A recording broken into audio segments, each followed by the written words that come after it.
Boa tarde, bem-vindos a mais um Rascunhos Econômicos, eu sou o Léo.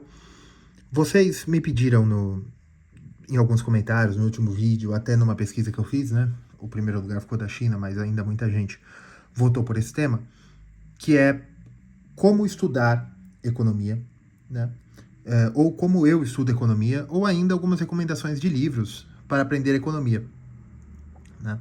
Então, no vídeo de hoje nós vamos tratar sobre isso. Primeiro de tudo, curtam, compartilhem e se inscrevam, tá? Eu tô começando a ser aquele youtuber chato, mas é verdade, muita gente que assiste e que volta no canal e que comenta não é inscrito. E principalmente nesse começo aqui de canal, nós já estamos com números muito bons, né? Eu estou muito contente, mas quanto mais gente inscrever, mais gente o YouTube vai entregar o vídeo, né? Então, por favor, se inscrevam, curtam, compartilhem, mandem um oi aí nos comentários. Esse vídeo eu vou falar do tema que vocês pediram, que é como eu estudo economia, né? Como aprender economia. Mas eu vou dar uma abordagem que eu acho que pouca gente no Brasil dá. Esse tipo de abordagem, tá? Eu, eu escrevi até aqui no papel, é mais uma filosofia das ciências, que é o método que eu utilizo para estudar a economia e para entender a economia como um campo de estudos. Se vocês já estão aqui no canal, vocês sabem que eu não dou muito foco para finanças, né? Apesar que muitos vídeos que eu fiz é vídeo de finanças, eu mostrei também num vídeo que teve pouca visualização, mas é um vídeo que eu fiquei muito orgulhoso, que é da economia real contra a economia financeira, que eu expliquei o que é finanças, o que é mercado, o que é que todo mundo fala aí nos jornais, né? Quando fala, o mercado fez isso, o mercado fez aquilo, eu expliquei. E vocês estão pedindo como estudar economia. Veja, eu não trato de finanças como a rainha da economia, né? Para mim, a rainha da economia não é finanças. Para mim, a rainha da economia é a filosofia da economia, né? É o pensamento econômico. Mas, enfim. Então, eu entendo que quando vocês pedem para que eu fale campos de economia, né? Como estudar economia, se devo fazer economia ou não, né? Na faculdade, na graduação, até uma pós, né? Em economia, que é o que mais tem. O pessoal faz engenharia, depois faz pós em economia, depois vira ministro da Fazenda, né? Então eu vou mostrar como eu entendo economia, como eu estudo economia e como eu aplico o que eu entendi de economia, o que eu vivo de economia, nos temas aí, nos vídeos que vocês gostaram, da China, da Argentina, da Rússia, tá? Bem, a economia é uma ciência, como eu já repeti 1 milhão de vezes, e ela é uma ciência moderna, tá? Social. Por que social? Porque ela estuda um fenômeno social. Eu vou falar por que eu tô com esse livro aqui já já. Ela é uma ciência que trata de um problema social. Qual o problema? Os marxistas vão chamar de problema distributivo.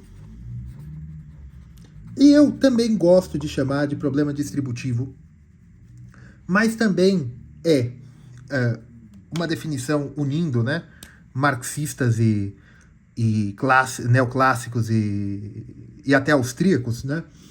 É um problema de escolhas, escolhas de alocação de bens e coisas também, né, escassas. Da escassez. É o problema da escassez. Tá? Eu já falei 1 milhão de vezes que a economia é uma ciência. Por quê?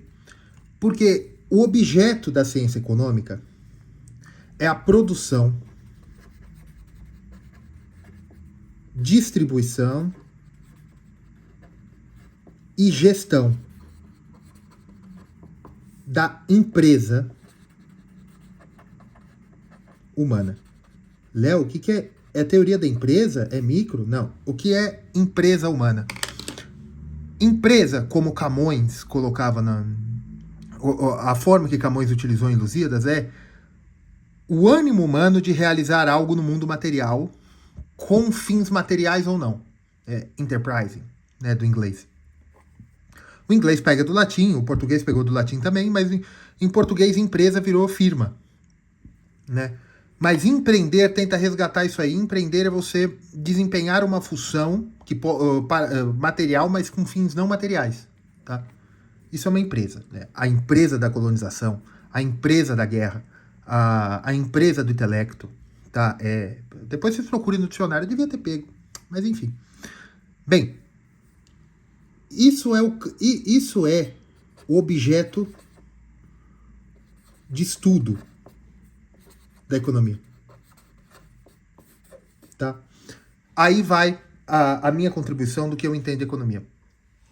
Eu não compartilho do modernismo nas ciências, de que a ciência, de que você tem um mundo material e a ciência deve buscar o conhecimento para que a partir da técnica modifique o mundo material. Por isso que muitos cientistas de ciências duras, né, física, química, e até engenharia, né, engenharia em si não é uma ciência, né, engenharia é uma técnica, mas eles olham para a economia, para a filosofia, para as ciências sociais e entendem que isso não é uma ciência. Ah, porque não tem a falsificação, não tem isso. Bem, veja.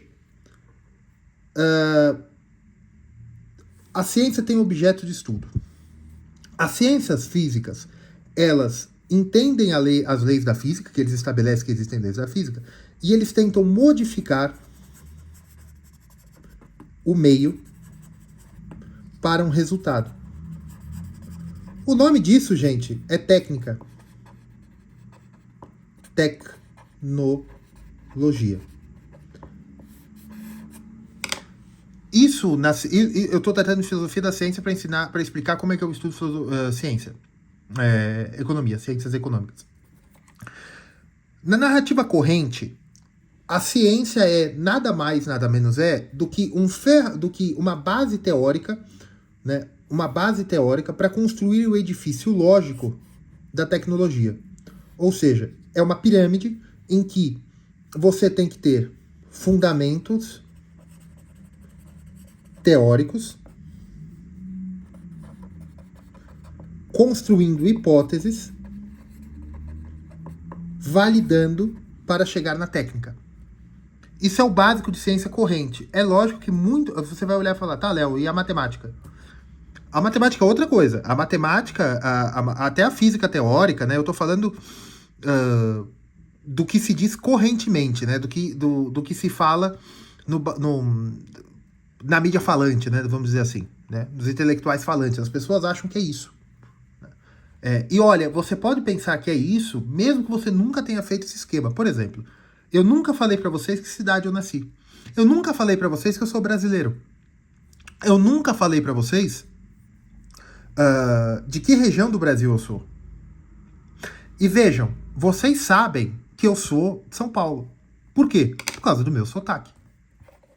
Vocês sabem que eu sou brasileiro, pelo jeito que eu falo. Ah, porque você está falando português. Por que eu não sou angolano? Por que eu não sou moçambicano? Por que eu não sou do Timor-Leste? Por que eu não sou de Macau? Por que eu não sou de Goa? Né? Por que vocês sabem? Por causa do meu sotaque. Mas ninguém nunca falou isso pra vocês. Eu digo agora. Eu sou de São Paulo. Mas por que vocês sabem? Vocês sabem porque... Vejam, vocês veem um gato na rua, certo? Vocês olham pro gato e sabem que é um gato. Mas em algum dia, vocês foram lá, pegaram uma gota de sangue daquele animal, levaram pro laboratório e pediram para ver pela carga genética se aquilo é um gato ou não? Não. Mas vocês sabem que é um gato? Sei. Mas se aquele gato começar a voar e bater asas, você vai falar, olha, parece que é um gato, mas não é, certo? Então, essa é a teoria do conhecimento. Vocês sabem que eu sou brasileiro, vocês sabem que eu sou paulista, provavelmente paulistano, e provavelmente perto da Moca, pelo jeito que eu falo, certo? Mas ninguém nunca falou isso pra vocês. Por quê? Porque vocês conseguem entender a situação. Porque vocês têm uma carga de conhecimento. Mas provavelmente isso nunca tinha passado na forma gramatical por vocês, para vocês falarem, o Léo provavelmente é de São Paulo. E vocês acham que meu nome é Leonardo. Por quê? Porque eu falei para vocês que eu sou o Léo. Então, por quê? Porque vocês conhecem algo. Né? Então, as ciências duras e a ciência corrente pensa que ciência é o método científico para a tecnologia. Só que uma ciência social, como é a ciência econômica, é muito complicado você fazer isso. Senão você vai acabar com finanças e a empresa econômica da economia impositiva, né? De você fazer planos econômicos, plano quinquenal, plano trienal, plano de metas, né? O desenvolvimento da China. Ah, por que não aplicamos o método chinês de desenvolvimento no Brasil? Por quê? Veja, a ideia de vocês é, vamos aprender economia, vamos fazer os fundamentos teóricos da economia, macro, micro, utilitarismo, matemática financeira, vamos desenvolver uma hipótese de desenvolvimento do Brasil, por exemplo, o nacional desenvolvimentismo, né? E aí, vamos aplicar no Brasil, porque essa é a tecnologia econômica para o desenvolvimento brasileiro. Só que o problema é o seguinte, a economia é uma ciência social. Então, Léo, então não, finanças não funciona, né? Planejamento econômico através da macro não funciona. Funcionar, infelizmente, pode até funcionar. Mas o que eu quero falar para vocês é o seguinte, a economia como uma ciência social, ela tem um objeto de estudo. Ela tem um objeto de estudo. Como objeto, você pode utilizar ferramentas para melhor observá-lo. Por quê? Qual é o meu objeto de estudo, por exemplo? Eu quero estudar a Lua. Eu quero estudar a Lua. E como é que eu vou estudar a Lua? Eu posso ir para a Lua. Tá, você tem um foguete? É meio complicado, é difícil. Tem gente que acha até que a gente não foi. Lógico que a gente foi, mas tem gente que acha que não foi, né? É difícil. É difícil ir para a Lua, né? E se eu quero estudar a Lua para estudar as pedras lunares, eu vou escrever uma dissertação sobre as pedras lunares. Como é que eu provo que eu fui para a Lua? Né? Porque você tem o problema da falsibilidade. Né? É difícil. Ciência é uma coisa difícil. Que nem, por exemplo, o exemplo que eu citei do gato, você sabe que é um gato. Como é que você prova que é um gato? Né? Você tem que chegar com a coisa e mostrar. Você tem que mostrar que aquilo é uma coisa. Né? E às vezes a pessoa pode discordar. Santo Agostinho, um teólogo católico, né, africano, do século V, se eu não me engano, agora não lembro o século, do meio pro final do Império Romano, meio final do Império Romano, mas eu digo, já para as quedas do Império Romano, ele tem um trecho na Confissões, que é um livro que, olha, mesmo se você não for católico, se você for ateu, ortodoxo, xamânico, o que você quiser, naquele livro, ele demonstra o que é tempo, de uma forma maravilhosa. Tá? Aquilo é um livro de filosofia maravilhoso.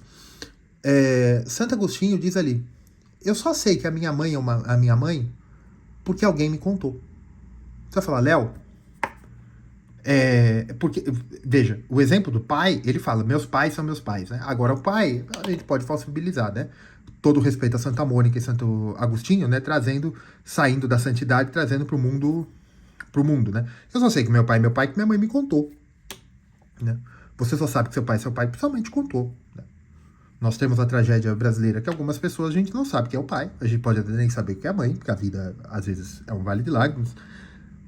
Mas veja, o que eu quero dizer com isso? Ah, mas você pode saber que aquela pessoa é seu pai você fazer um teste de DNA. Você sabe ler um teste de DNA? Né? O conhecimento humano se baseia na boa vontade, na boa fé. O conhecimento humano se baseia na confiança.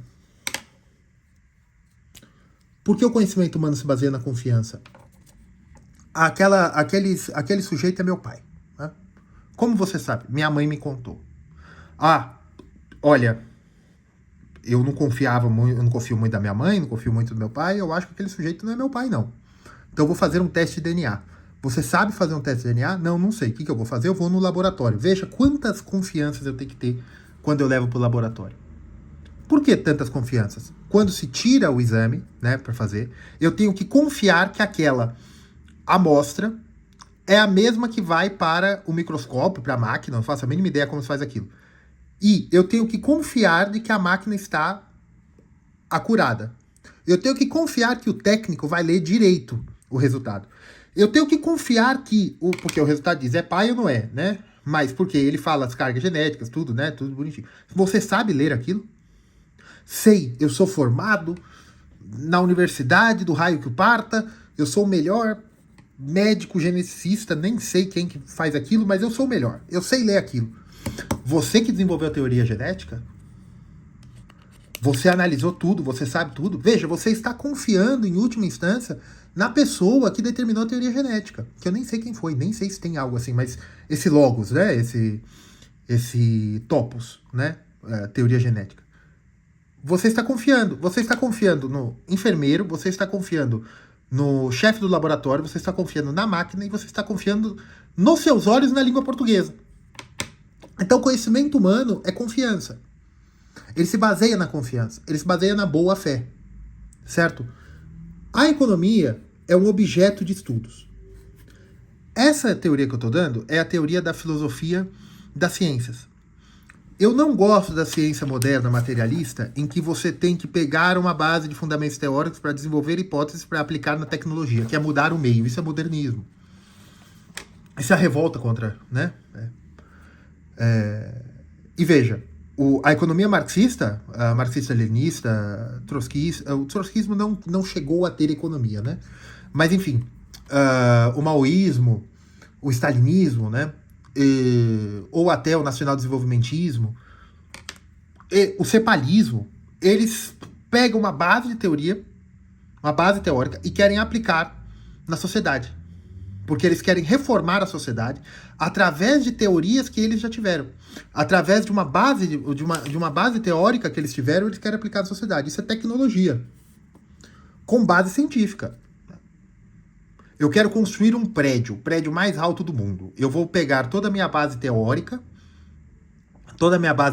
sobre resistência dos materiais, engenharia, cálculo, velocidade dos ventos, problemas sísmicos que podem ter naquela região. Eu vou de geologia, passando por química, meteorologia aplicada e até mesmo o movimento das marés. Eu tenho que conversar, enfim, eu vou com todo mundo para construir um baita de um edifício. Isso é ciência aplicada. O nome disso é tecnologia. Isso não é bem ciência, isso é tecnologia. Tá? A economia tem algumas ferramentas para você estudar o objeto. Por que eu vou estudar o objeto? Porque eu sou nacional desenvolvimentista e eu quero desenvolver este país chamado Brasil. Então eu vou pegar uma base teórica e vou tentar aplicar. Isso é ciência? Não, isso é tecnologia. Né? E por que eu estudo o objeto? Porque eu quero. Porque o meu objetivo é o conhecimento. E qual é o objetivo do conhecimento? Não sei. Eu não sei. Eu conheço para salvar a minha alma. O nome disso é gnose. Né? A gnose tem algumas consequências muito sérias. Eu acho que o objetivo do conhecimento é a nobreza de espírito. E também é um guia, né? Não no sentido que eu conheço para eu saber o que eu vou fazer, para eu ter todas as respostas, mas para eu não estar perdido. O conhecimento nesse sentido é uma luz. Porque a base da sociedade, para mim, é o amor humano. Né? Os marxistas entendem que a base da sociedade é a luta de classes. Os liberais é o utilitarismo. Né? Tanto quanto eu posso ter de vantagem, tudo. Eu entendo que a base da sociedade é a caritas, né? Que é o amor humano. Né?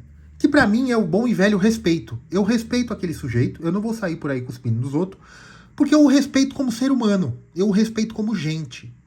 Porque ele é uma pessoa, ele tem pai, ele tem mãe, tem alguém que gosta dele, ou tem alguém que não gosta. Ele é um ser, ele é um indivíduo igual a mim.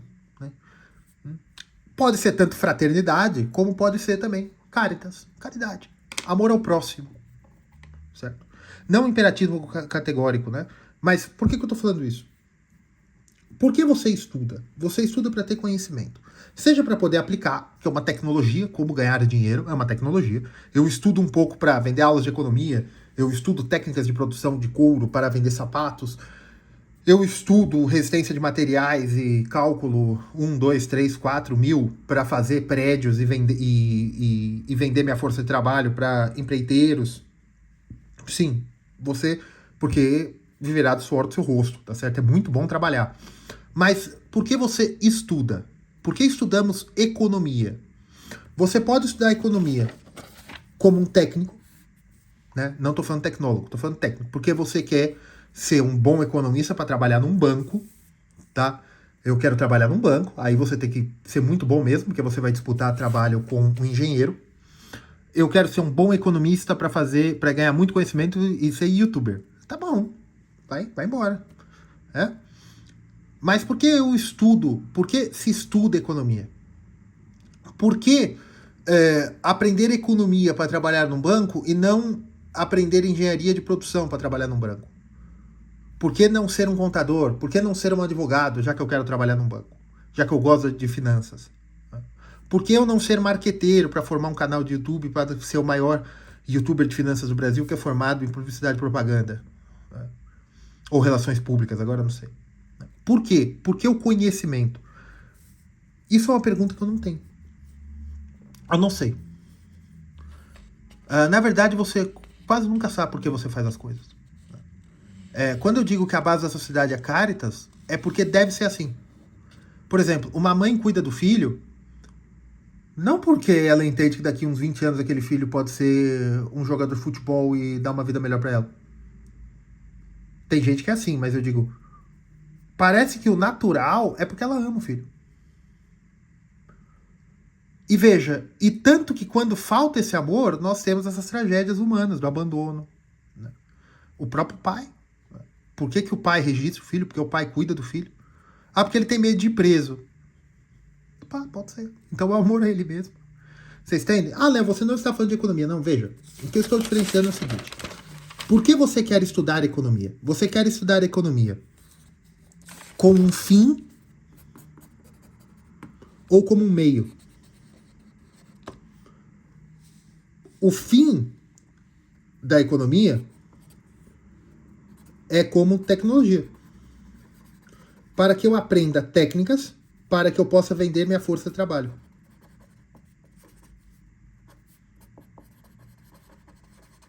Ou como um meio de conhecimento. E que eu entendo que quando você entende, sabe fazer alguma coisa, quando você tem conhecimento, quando você expande seus horizontes, você também consegue vender sua força de trabalho. Você também é um bom profissional. Quando você entende o que você está acontecendo, quando você consegue estudar uma situação, que nem a análise que eu fiz da China, quando você consegue analisar o que está acontecendo, quando você tem uma capacidade analítica porque você está buscando conhecimento, você também vai ter uma força de trabalho para vender. Às vezes melhor do que quem faz sua tecnologia. Então, é isso que eu quero dizer. Voltando ao objeto de estudo. O objeto de estudo da economia é a sociedade, né? As trocas dentro da sociedade. Às vezes a economia pode se confundir com a sociologia, pode se confundir com a história, pode se confundir com a demografia, porque é a área que você vai estudando lá dentro. Por quê? Porque eu entendo que as ciências todas vieram da filosofia. E a filosofia foi se dividindo em áreas de conhecimentos, filosofia da natureza, que é as ciências duras, né? Matemática não, física, química, né? A matemática é filosofia em si, né? Pitágoras. Né? Mas e a matemática tem muito de metafísica, né? Uma coisa maravilhosa. Enfim, a economia, ela nasce da necessidade de entender como a sociedade funciona. E depois ela se determinou mais para as trocas e produções dentro da sociedade. Léo, tá, como você estuda economia? Eu aprendi todo o ferramental. Qual é o ferramental? Né? Se eu tenho objeto de estudo, que são as trocas dentro da sociedade, né? que é a produção, gestão e distribuição. Nossa, parece logística, né? Mas vocês estão entendendo o que eu estou querendo dizer. E distribuição dentro da sociedade. Esse é o objeto de estudo. Para medir a produção, eu posso precisar... Para medir a produção, né? Eu posso precisar de econometria. Eu posso precisar de macro. Eu posso precisar de matemática financeira. Eu posso precisar da teoria de finanças. tá? Só que como gerir, como produzir, eu posso precisar de economia política. O comparado também, né? História do pensamento econômico, HPE. Economia política Copol também, a gente pode chamar, né? Eu posso olhar mais para trás também, história do geral da economia, HGE. Eu posso utilizar ferramental de outras ciências, né? Sociologia. Demografia. Né? A teoria da empresa aqui também, micro. Vejam, essas áreas de economia, eu posso estudá-las como ferramental para entender a economia. Tá? E, Léo, como você estuda? Como você estuda? Bem, primeiro, se você quer entender o básico de economia, para se falar o seguinte, qual é o status questionis, né? Qual é o status questionis? Ou seja, onde está, em que pé está a discussão hoje de economia? Porque faz 3.000 anos que eles estão estudando esse negócio, então estou chegando agora. Em que pé está a conversa, né? Então a gente pega a história do pensamento econômico e eu vejo as escolas que hoje estão em voga, né? Keynesiana, marxista, e aqui eu pego a liberal, e aqui dentro eu vou para neoliberal, que também é conhecida como neoclássica, a monetarista, austríaca. Por quê? Se você quer estudar economia, veja o básico de todas dessas. A austríaca você pode deixar um pouquinho de lado, não porque ela não é importante, mas porque o status questionis está mais aqui. Keynesianismo, monetarismo, neoclássico e a marxista. A marxista muda de essência toda hora, só se mantém o nome, tá? Isso é o status questionis, que aqui você vai aprender, porque macroeconomia, você vai mudar o que você vai ver de macroeconomia aqui, até teve o Modern Monetary Theory, MMT, né? Teve até um seguidor aí, um inscrito que perguntou sobre a MMT. Eles estão nisso aqui agora, né? Junto com o keynesiano, né? É um filho, um marxista e um keynesiano foram no bar, ficaram bêbados e saiu o MMT dessa noite louca aí, certo? Esse é o status questionis. Vai para a história do pensamento econômico, pegue livros sobre marxismo, sobre economia marxista, liberalismo, neoclássico. Qual? Gente, pega o Mencken. Introdução à economia. Do Mencken. Lá tem os exercícios, é bem bacana. Lá tem micro, tem macro, teoria da empresa, tem tudo. Dê uma olhada lá. Tá? E para história do pensamento econômico, para eu entender as dinâmicas da economia política, se mandar você ler o manifesto, se você mandar você ler o Capital, você não vai ler, porque aquilo é enorme. Você não vai ler o Capital. E se você pegar uns outros marxistas, você não vai ler também.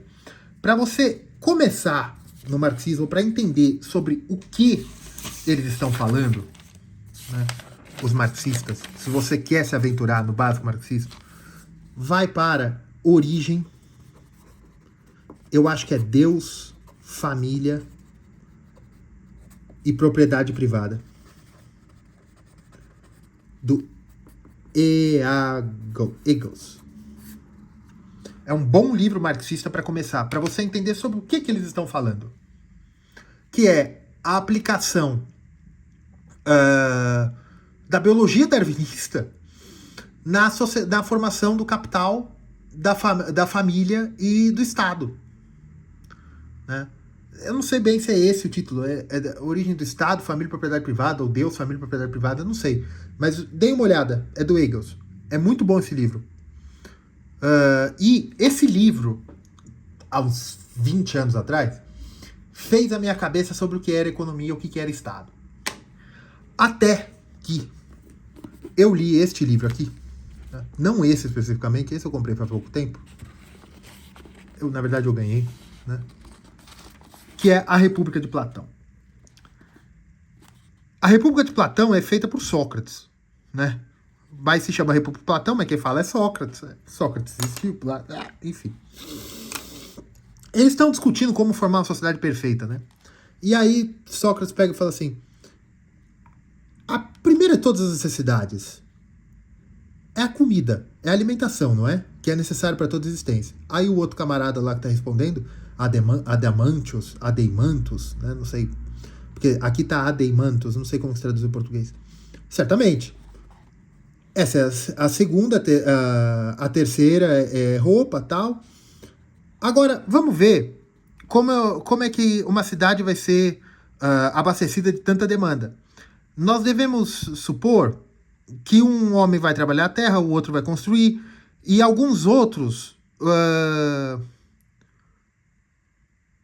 vão ser comerciantes, vão arrumar a solução onde quer que ela exista, né? E isso vai incluir, no básico, 5 homens, né? 5 classes de pessoas. Veja, esse livro é de filosofia. Ele está falando como você supre as necessidades básicas da economia. Quando eu comecei a ler isso aqui que tá em inglês, e vai tomar muito tempo ficar traduzindo direto assim, na República de Platão, eu olhei isso aqui e falei, gente, a explicação desse livro... E veja, esse livro não é sobre economia. Esse livro é Sócrates tirando sarro de um monte de bêbado que estava enchendo o saco dele de como fazer a sociedade perfeita. Esse livro é uma grande piada. Mas ele mostra e fala assim, veja, as sociedades nascem porque um dia o ser humano estava sozinho na Terra e ele entendeu, falou, vamos formar uma família. Aquelas famílias começam a crescer, uma família começa a crescer, vira uma tribo, tal. Chega um determinado momento que ele fala, alguém dentro daquela família, né, já passou tantas gerações, que aquela família que tem um patriarca, na verdade é uma tribo, que todo mundo é meio parente, tipo cidade interior, mas ninguém é parente, né? Ninguém se entende como irmão ou irmã. São todos o primo do primo do primo do primo. E aí ele fala, um está cuidando da terra, o outro está cuidando das ovelhas, o outro está pescando, tal, e eles comercializam entre si. Só que chega uma hora que o cara que tem mais dinheiro ali, ele quer comprar uma bela mesa de madeira porque ele quer se sentar. Ele fala, as necessidades humanas vão crescendo. E isso vai gerando comércio e vai gerando a empresa humana. Gente, isso é o livro 2, né? Se vocês pegarem aí na Collins, é Book 2, Plato, República. Ou vocês leiam o livro inteiro, mas é no livro 2. O livro 2 inteiro, né? Porque, lendo da Collins, você tem a divisão de outros aí. É o livro 2 da República de Platão. Ele explica isso aí, certo? Tem um outro tema de economia que eu gosto muito, que é o Estado burguês. Que é uma crítica marxista, né? Que é o Estado burguês, né? Porque no próprio República de Platão, ele fala do mito dos metais. Que os deuses teriam colocado mais ouro, mais ferro, mais mercúrio em cada classe, e que uma classe seria comerciante com mais mercúrio, os reis e os guerreiros seriam com mais sol, com mais ouro, né? E os agricultores seriam com ferro, né? Porque eles viriam da terra. Alguma coisa assim. Agora não lembro os metais em si. É mais no final do livro da República. E ele fala que assim que se nascem as classes sociais. Na verdade, ele fala que deveriam contar isso pro povo acreditar para não se revoltar. Isso é uma crítica marxista antes de Marx, certo? Da superestrutura. Mas veja, aí você tem, com o advento da Revolução Industrial e com a Revolução Francesa, você tem a ascensão do Estado burguês, né? Porque na Revolução Gloriosa você também tem a ascensão do Estado burguês inglês, né? Mas você tem a ascensão das revoluções burguesas. Isso é um tema de economia muito importante, porque é o status questiones de agora, é onde nós estamos sobre o problema distributivo, né? Que é o Estado burguês. E você tem a crítica marxista, e você tem uma coisa maravilhosa que Marx adorava também, que é Balzac. Balzac é economista, eu não sei quem você é com Z ou com S, não me enche o saco, tá? Balzac, leiam Ilusões Perdidas, de Balzac. Vejam, o que eu estou falando aqui é para você entender economia. Para você aprender economia, aprender, não estou falando de entender, para você aprender, gente, leiam Mencken. Leiam Mencken, Introdução à Economia, depois leiam Microeconomia do Mencken, depois vai para Economia Internacional do Krugman. Tá, leiam esses livros aí, leiam artigos. O Mises tem artigos muito bons. Tá? Mises não vai te ensinar economia. Mises é muita economia política, né? Se você quiser ler Mises, Ludwig Mises, sobre a crítica marxista do Mises, a crítica do Mises ao marxismo, que foi o que fez a economia soviética ter que aprender Leontiev, né? Que é a matriz de um produto, porque Mises estava certo. Se você não tem preços, você não tem alocação de recursos. Então, o que os soviéticos fizeram? Matriz em subproduto, que fez aquilo funcionar durante 100 anos, praticamente. Não, 80 anos, né? Enfim, para você aprender o básico de economia, Introdução à Economia do Mencken. Depois, Krugman, pode ler qualquer livro do Krugman também sobre economia. Depois, leiam artigos. Para entender a economia brasileira, O Progresso da Ordem, se eu não me engano, do Abreu. Formação Econômica do Brasil, do Holanda. Sérgio Buarque de Holanda, se eu não me engano.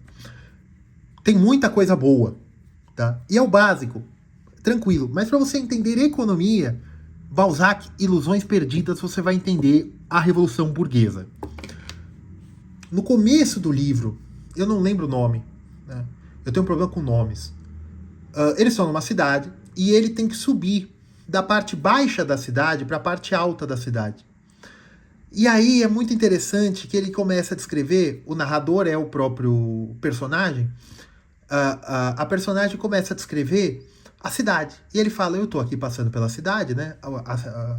O livro se passa em 1840, se não me engano, 1830, né? Depois na restauração já, né? Depois dos 100 dias de Napoleão e antes do rei burguês, né? Era Luís alguma coisa, que era rei da França.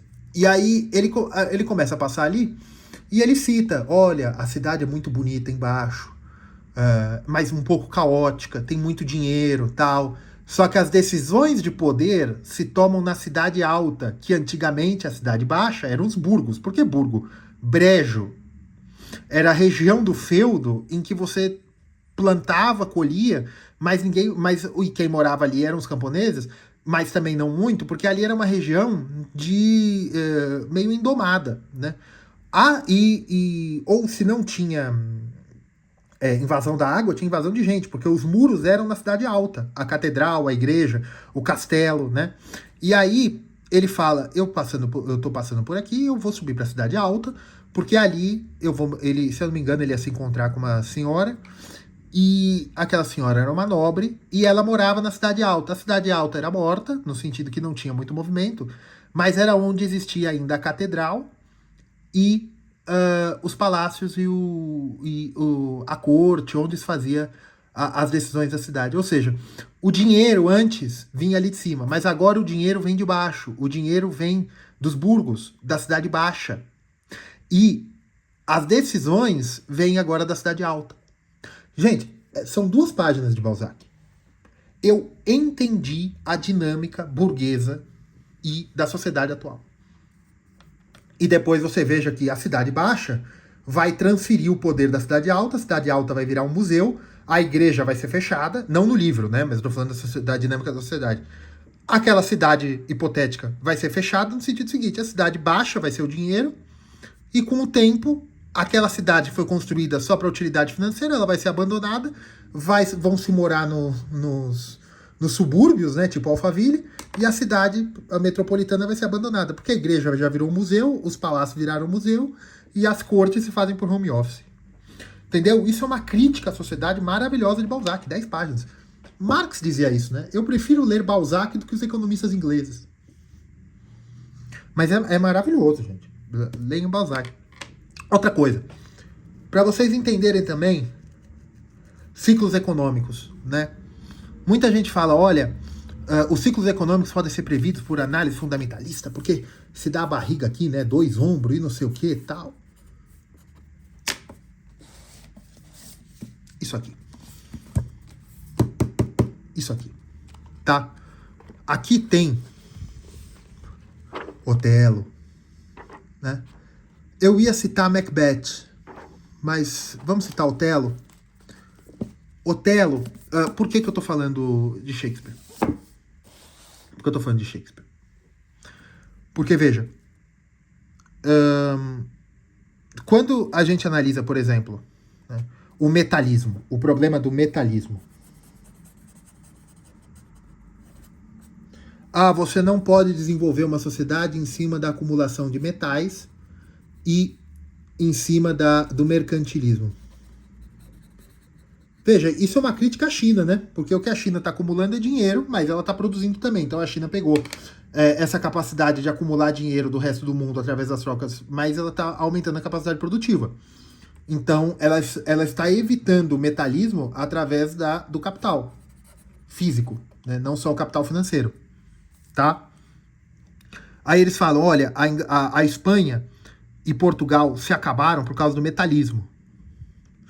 Se você lê Shakespeare, você vê que não é assim. Léo, Shakespeare veio antes, sim. Mas olha, em Otelo e em Macbeth, you shall be king, né? Você vê o seguinte, as dinâmicas do poder de altas cortes. Otelo se passa nas repúblicas de Veneza, né? Otelo é um mouro, um general de origem africana, negro, pele escura, e que sofria, lógico, preconceito ali, dentro da dinâmica do livro, né? Sofria preconceito dos senadores venezianos. Ele se apaixona pela filha de um senador e eles vão para Chipre, que era um posto das repúblicas de Veneza. E ali, eles tinham que defender Chipre dos turcos. E Chipre é uma cidade importantíssima para as rotas comerciais. E aí vem um camarada chamado Iago, que é o verdadeiro demo, né? Ele cria uma série de intrigas. Por quê? Por vantagem financeira? Não. Por vantagem política? Não. Por vantagem de poder? Não. Por quê? Porque ele quis. Ele era uma pessoa má que quis destruir o maior general de Veneza. E destruiu. E depois o livro não fala, né, que o Chipre foi invadido pelos turcos, mas dá a entender que porque não havia mais Otelo, os turcos tomaram Chipre e tomando Chipre fecharam as rotas mediterrâneas. Mas você veja, isso não tem nada a ver com a economia, mas é uma situação humana. Se você vê Macbeth era um general do rei escocês, e ele, escocês se não me engano, e ele decide que ele vai ser rei porque 3 bruxas falaram para ele. E isso destrói a Escócia e força o rei Eduardo, o confessor, né, o santo rei Eduardo da Inglaterra, a fazer um acordo lá que depois vai fazer a unificação das coroas da Inglaterra e da Escócia 600 anos depois, que o livro é dos anos 1000, mais ou menos, dos anos 900. Anos 900, não 1900, anos 900, mais ou menos. O livro é de 1600, mas eu digo, a história você passa por lá. 1500, 1600, agora não lembro quando foi Shakespeare. Você entende? Então eles dão explicações que podem ter acontecido. E veja que a economia vem desses dados, desses fatos do jogo de poder. E por que você está falando de metalismo? Gente, teve a Guerra de Sucessão Espanhola. Houve uma série de escândalos na corte portuguesa. Conflitos ali da proto-nobreza portuguesa. Você havia brigas entre os espanhóis pela sucessão. Você tinha o conflito dos protestantes e dos católicos na Holanda, né, que fazia parte do Império Austríaco, cujo imperador era o rei da Espanha. Essa série de problemas que não são econômicos, mas sim políticos e de visão de mundo, né, gerou a derrocada do Império Espanhol. Mas veja, isso não é um problema econômico, mas isso implica na economia. E por que você está falando tudo isso? Então, a única prova que nós temos que o metalismo não funciona é a derrocada do Império Espanhol. Mas o Império Espanhol caiu muito mais por questões ideológicas e problemas internos à la Macbeth do que, ou Otelo, do que uma situação econômica. Vocês entendem o que eu quero dizer? Por exemplo, por que é importante estudar literatura para estudar economia? Se você pega aqui, se não cair tudo, né? A Divina Comédia, de Dante. Tá? Essa aqui é só o inferno. Eu não vou abrir porque tem coisa muito gráfica aqui, né? Pode dar problema. Mas, para você entender como funciona a situação, lembra que eu falei do gato, DNA e tal? Veja, se você lê a Divina Comédia, você vê uma série de coisas de conhecimento que eles tinham no ano 1200, 1300, que nós achamos que eles não tinham. E nós começamos a pensar que a economia se dá depois das bancas nas repúblicas de Veneza. Mas se você vê as pessoas que Dante condena ao inferno, ele já está condenando por questões econômicas. Então, a literatura te dá uma base para você entender o objeto de estudo que é a economia. E para você até poder entender por que algumas críticas marxistas, liberais, keynesianas são válidas ou não. Ou para você, quando você está trabalhando, para você fazer uma análise, você pega e fala, não, isso vai funcionar. Eu tenho um plano genial. Genial, genial, genial. Eu vou industrializar o Brasil à moda chinesa. Não dá. Por quê? Porque o Brasil não cabe nessa... Não dá. Ah, por quê? Olha, os indicadores são esses. Tá bom. Tenta. Leiam Policarpo Quaresma. E você vai ver que não dá. Vocês entendem o que eu quero dizer? Eu desviei um pouco? Não, eu estou tratando de filosofia da ciência. Tá? Como eu estudo economia? Eu tento ter as ferramentas econômicas, que eu nem sei onde está mais, que é o cabedal teórico, mas não como uma tecnologia para mudar a realidade, mas para entender o fenômeno. E uma vez entendendo o fenômeno, eu posso saber ou completar na minha cabeça o que vai acontecer e ou me precaver ou dizer, se continuar indo nessa direção, a vaca vai pro brejo. Olha, eu não quero mudar a sociedade com o nacional-desenvolvimentismo, com esse tipo de coisa. Ou eu acho que a CEPAL, a ideia de você mudar toda uma economia, jogando fora as vantagens comparativas, eu acho que isso é ruim. Por quê? Porque, evidentemente, que isso é contra a natureza. Né? Agora, eu também posso ver o seguinte, você ficar queimando 12 bilhões de reais por ano em incentivo fiscal para plantar tomate e soja, não me parece uma boa ideia. Então você está usando tecnologia para mudar a sociedade. Não, é só para eu tomar uma decisão de não gastar tanto dinheiro com um senhor de terras. Porque onde eu li senhor de terras? Em Dom Quixote de La Mancha. Eu sei como é que a cabeça desse pessoal funciona. Vocês entendem o que eu quero dizer? Eu não conheço todos os gatos do mundo, mas eu tenho certeza que 99% miam. E eu tenho certeza que 99,99% dos gatos não voam. Por que 99,99%? Porque pode ser que um voe. Sabe, desse mundo a gente não... Mas eu digo, como regra, não. Então você gastar 12 bilhões de reais por ano para equalização de dívida num orçamento de 400 bilhões para plano safra, eu já vi isso acontecer. Eu já vi esse filme. E olha que eu não tenho 10 mil anos, como diria Raul Seixas. Eu não nasci há 10 mil anos atrás. Mas eu sei que isso já aconteceu muitas vezes. Porque a gente pode ver.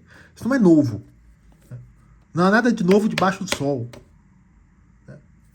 Então, é importante para a gente entender o cabedal, as ferramentas. Estude matemática financeira, domine econometria, saiba ler gráficos, saiba ler macroeconomia, que nem o vídeo do Rafael Lima. Porque a Índia é melhor que a Rússia. Tá, mas você pegou per capita? Que base você está usando? Esse PIB nominal é constante. sobre o que você está falando. Você pega o peso de cada palavra. O Macri está resolvendo a Argentina, mas isso já foi feito. E o efeito rebote? Não é só porque o sol nasce todo dia que ele vai nascer amanhã. Sim, concordo.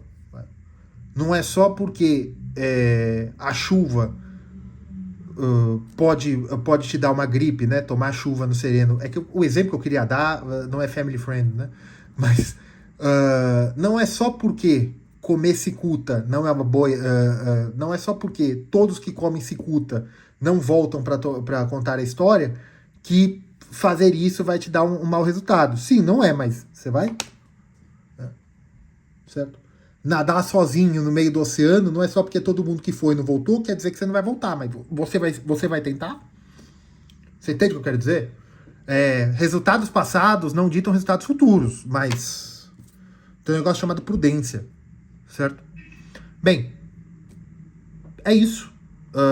Acho que eu não me importo se esse vídeo não tiver muitas visualizações, não tiver muita retenção, mas é isso que eu queria falar sobre como estudar economia, como entender o fenômeno e por que a economia é uma ciência e por que a literatura é tão importante ou mais do que o ferramental matemático e matemático, né? Porque a lógica também é muito importante. Eu gosto de lógica aristotélica, né? Porque, por exemplo, você fala assim, teve até, né? A liberalização da economia leva à liberalização do regime. Normalmente é assim, mas não é. Então a teoria tá errada? Não sei. Então a gente usa lógica eficiente, tal, pra tentar ver, tá? É isso, tá bom? 51 minutos, como sempre, 52, tá? Curta, compartilhem, fique com Deus.